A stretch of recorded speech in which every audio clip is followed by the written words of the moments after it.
Hi, this is Bobby, and welcome to Off the Cuffs. You know, today I feel a little giddy today because I'm excited. One is I got two of my favorite people in the whole wide world. I got Chief Deputy Joyner back again, and this time I thought I'd bring his stepson with him, Captain Henry Gray. And I just wanted to basically bring them, talk about, with all that's going on in our society right now, I just thought I'd bring a lighter side to Off the Cuffs today, you know, share with you who we are, what we do, and just some of the stories and some of the things that we do to break the monotony and the stress. I'll start with you, Captain, since you're new here. Tell us about yourself and how did you end up in law enforcement, and how long you been with the Sheriff's Department? Well, I came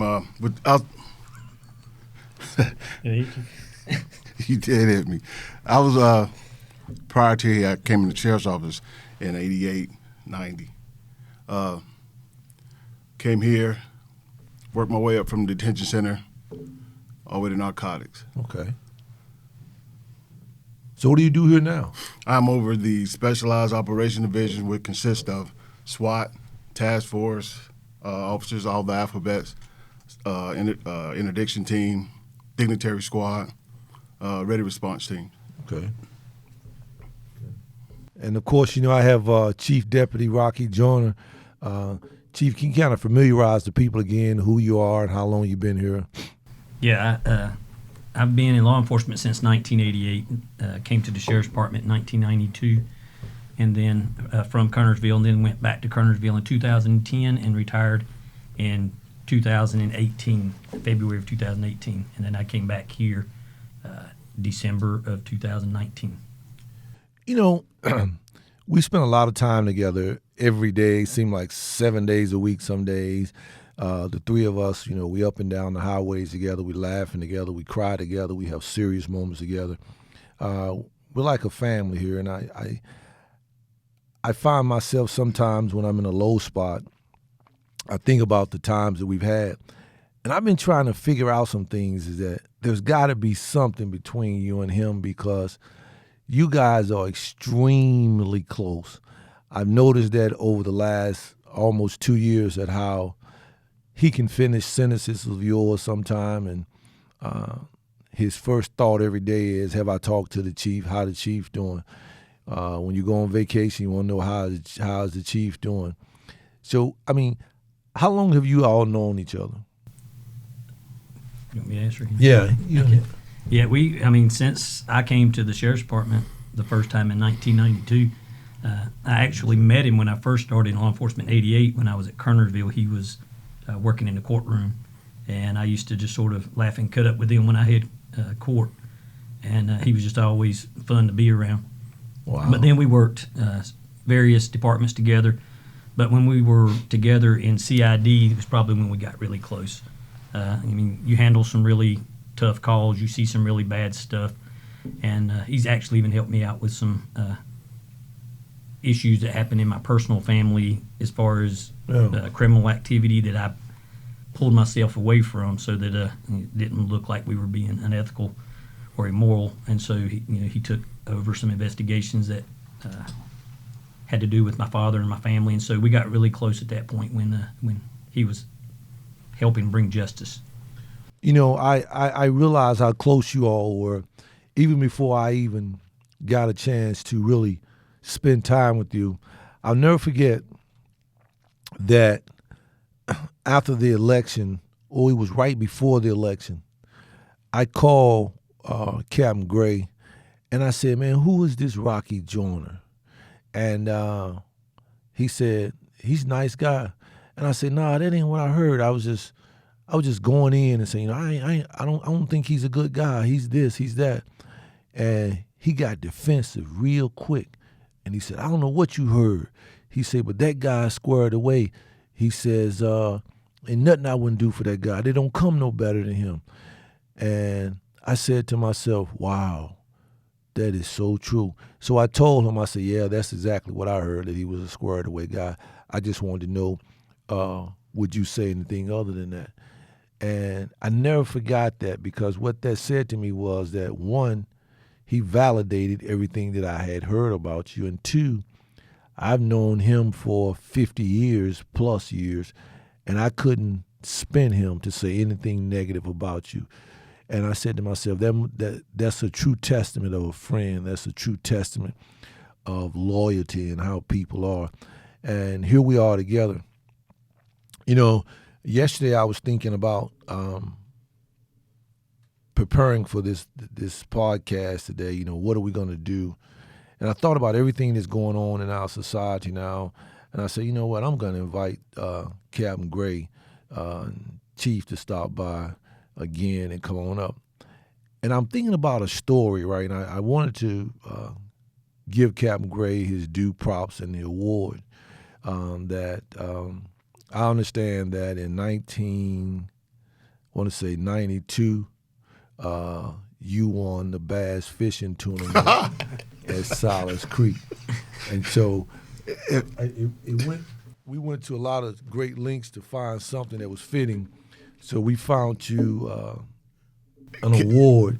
And I just want you to know, I've been up and down Solace Creek, and I've seen that creek, and I don't know any bass fish that are in there. And so I'm trying to figure out to myself, how did you win that tournament? Okay, if I may speak, I know this is your show, Sheriff, but listen, how the story went.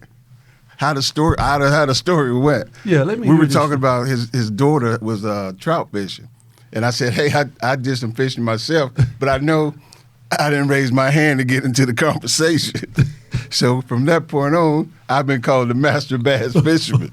No, I think the way the story went was I was talking to the chief. I was asking him how his daughter doing, how Paige doing, and he made the comment that his daughter was fishing and had went fishing, and you said that you won the fishing tournament at Solace Creek, and we couldn't figure out when the Solace Creek have a fishing tournament, and so I did a little research on my own, and I couldn't find any bass fish or anything in Solace Creek, so we thought we'd get you this, and I know that you and the chief were real close, and I just want to know, what kind of bait did you use when you were fishing? Did you have possum bait, worms?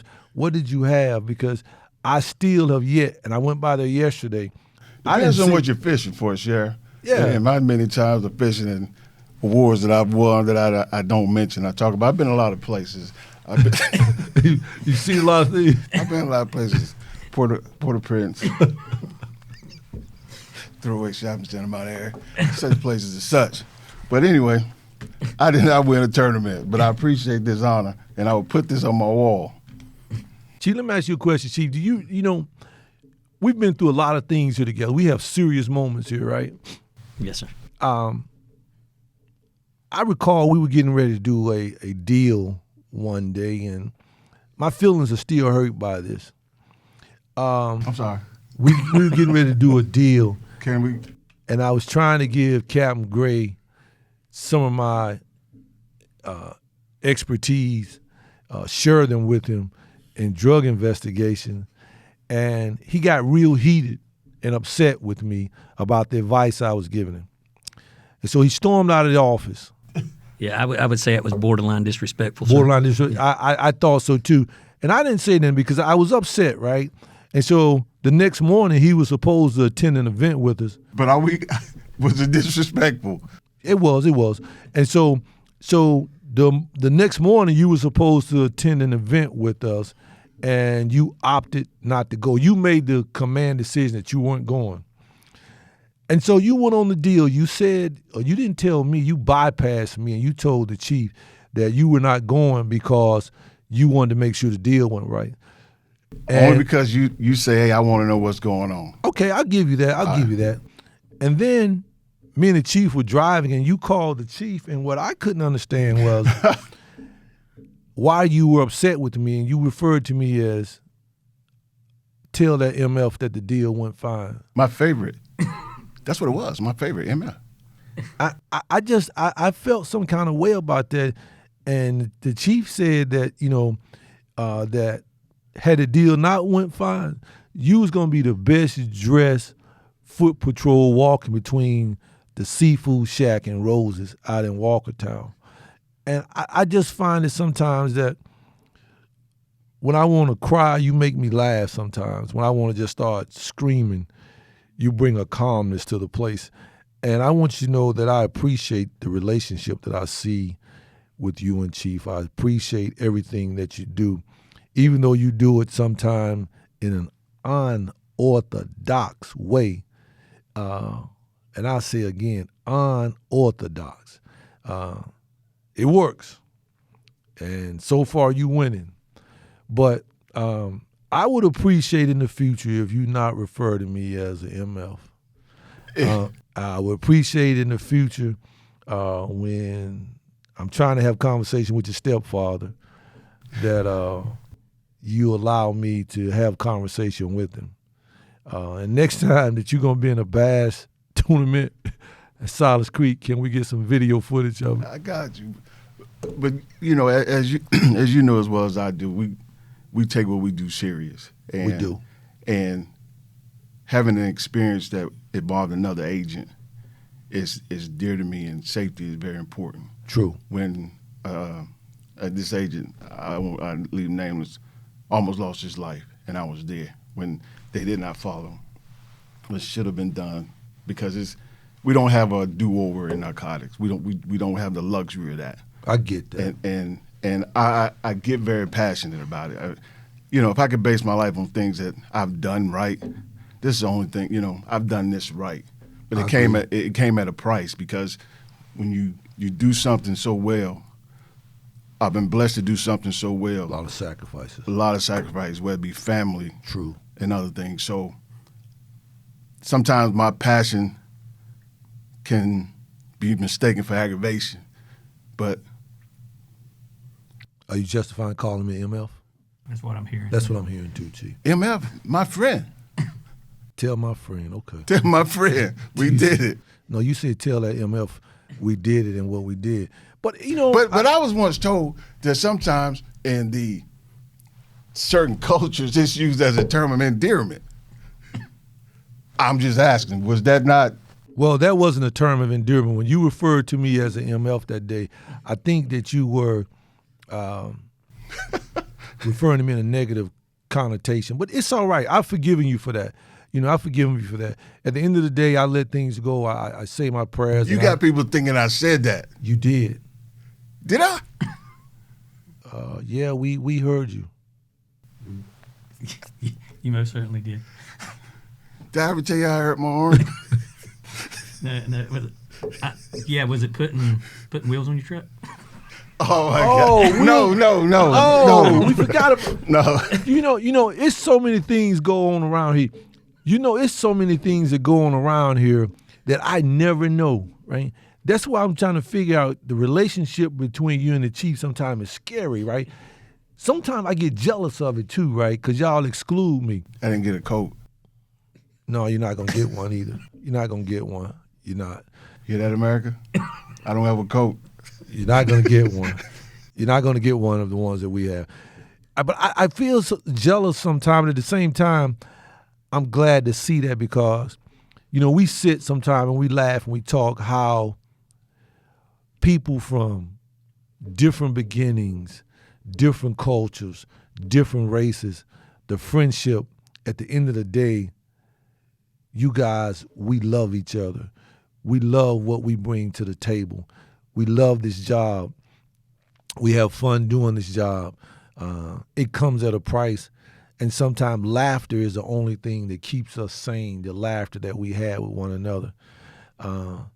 And I think that I want to share that because of the time that we're in right now as a country with the coronavirus, the time that we're in as the divide, how black guy, white guy love each other. We work together. If called, we die together. How we come to this place every day and surrender all, and we laugh with each other. We've cried together. We've shared stories, and we've cried together. You cry all the time. That's some more than you cry. It's allergies. Yeah, It's allergies. yeah, whatever. So, but I think that it was fitting for us to sit and talk and share some of our stories, because at this time that we're in now, the country needs to see that, hey, we're gonna get through this. The country and this community need to see that, hey, we laugh together. Not to mention we've almost come to. You've almost hit me, didn't you? No, I got hit. Remember? You got some ice. But I won't mention it. And I forgave you when you did it, and I still do. And I spoke to people about it, and I said, hey, he's got a lot of pressure on him, and I get that. And when you struck me, I say it's love. It's love. And He accused me of striking. I didn't say strike. I said if you did. If I did. But I said it was love. I mean, we were driving, and I don't know what happened because we leave you alone when you drive, let you think. And next thing you know, I said, hey, Sheriff, you want me to turn here? And next thing you know, that was like yesterday to me. But on a serious note, it's very rare that you find, and I say this, your mentors that you can work for, that you can say friend, because we use friendship and loyalty loosely. And when you get people that you're loyal to and that'll tell you, you got to have skin that he can tell you, and he's not out of malice. He's telling you because he want to help you, or he's telling you like yourself because you've been there. And I've learned, I'm still learning. When you stop becoming a student, then it's time to get out of this profession. And I've learned so much, and I continue to learn not to be so quick to make decisions that are permanent, but give time and circumstances to reveal itself. And both of you and myself we're godly men, and we could not have done this. We've all had journeys. Some people may know the journey you went through. Some may think they know, or some may heard about it. But everybody at this table has walked that journey, and we all three of us know this journey. That's why we have that bond that we have. Yeah, it's an amazing bond. I sit here every day, and I come in the office, and I hate to say this, right, because I know I'll never live it down. I can't hear you. I know that I'll never live this down, right? That I actually learned from you as well. I learned a lot from you over these last 2 years. I learned a lot from the chief. The decisions that I make around here, that's why I involve you guys and the rest of the command staff. Because I know that a lot of brain power is greater than one. And so I appreciate what I see, the relationships. Only thing that if I could just make a request is I really wish that, you let me know a few things is going on a little more. I call you all the time. No, I'm talking about things like when you decide that you're gonna change tires. I know that you speak with your stepdad a lot. You talk to him every day. I know that you brought him breakfast this morning. I brought you breakfast. I'm saying. Whoa, no, whoa. I couldn't hardly hear you because of the mic. You didn't. I don't know where that came from. All right, let me ask you a question, sir. That was aggressive. It was. That's passion. Passion. Remember we said about passion. What do I keep in my console? No, I don't know. I don't search your car, sir. I've never searched your vehicle. There's two things that you have to have. That's strawberry wafers and Mountain Dew.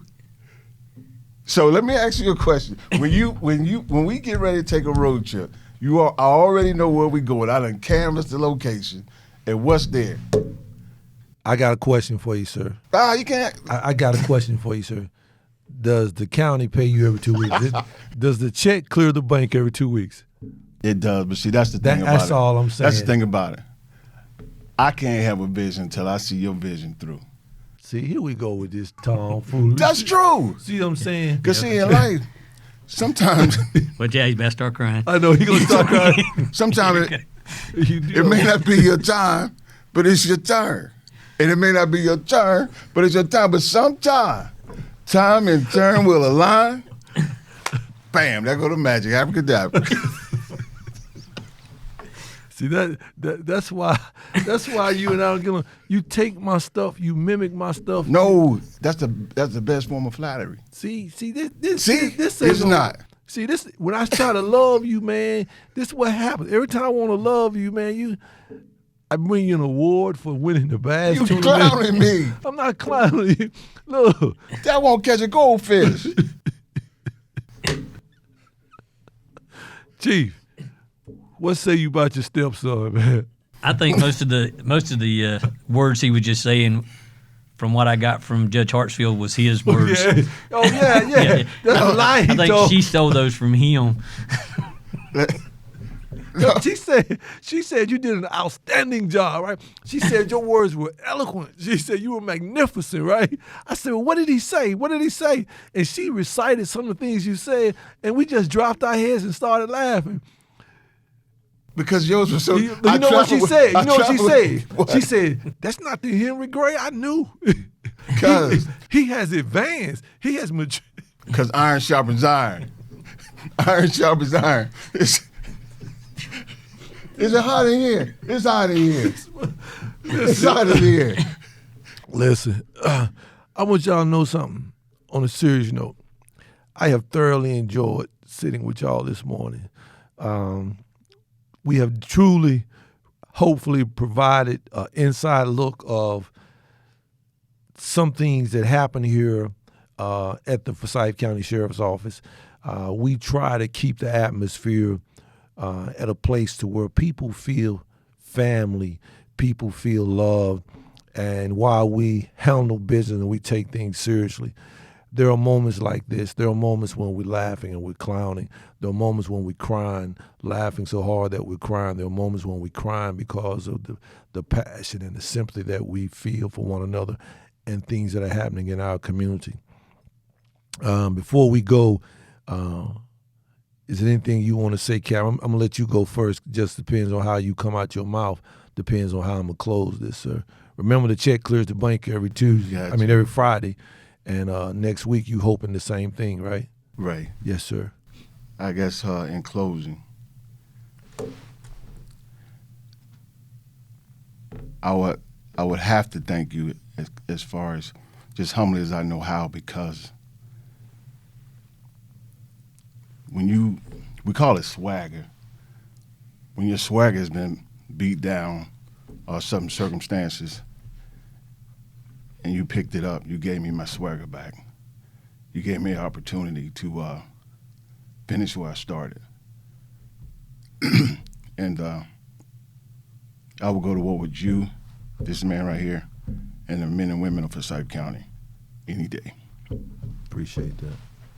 Chief? Yeah, I would just like to say, excuse me, also that I believe that your vision prior to coming back has brought us all together, and again, like he said, helped us bring closure to our careers. Not that we're going anywhere anytime soon, but there was a lot of stuff that we think could have been done better, and you gave us that opportunity to come back to what we consider have always been our home and try to make things better and right, and I believe that it has resonated all the way down to the community, and I want to thank you for that. Well, I want you all to know something, man, that I want to thank the people of this county for giving us the opportunity to do this. I want to thank God for bringing us together and bringing this opportunity to us. I couldn't have done this without you all. Each one of you played a role for us getting here. Each one of you play a role, a major role in the success of this office. We've shared our stories with one another, and I'll never forget you telling me, Chief, what your mother said about this is God doing this, bringing us together. There's so many coincidences that we've talked about in our private moments that we have walked similar paths, not realizing that even though we're on different tracks or different paths, they're bringing us to one location. Boom, they brought us right here together. And I'm grateful that we came together. I'm grateful that we're here serving the people. I'm grateful that the people have given us the opportunity to serve and work in the county and work in their office of the sheriff, or the office of the people. I don't take that humbly, and that is why you see the passion that we bring every day when we go to war for the people, when we say what we do, and we don't just talk it, we walk it, because we believe in the people. And more importantly, we walked in different paths. We understand a lot of times what people are going through. We understand the struggles. And so what I want to conclude with is just simple, is that we're grateful. I love you all. I love what we're doing here. And may God continue to smile upon us, this county, and this country. And I guess I'm going to have to forgive you for calling me an MF, Captain Gray. And I want you to take this award and make sure that you put it somewhere where I can see it when I come through your office. You mind if I grab it with the other hand? Because this is the one that you heard. I want to thank you all for tuning in with us on Off the Cuffs. And this was just an inside look of day-to-day, 5 minutes of our day operation. Thank you. And once again, we love you.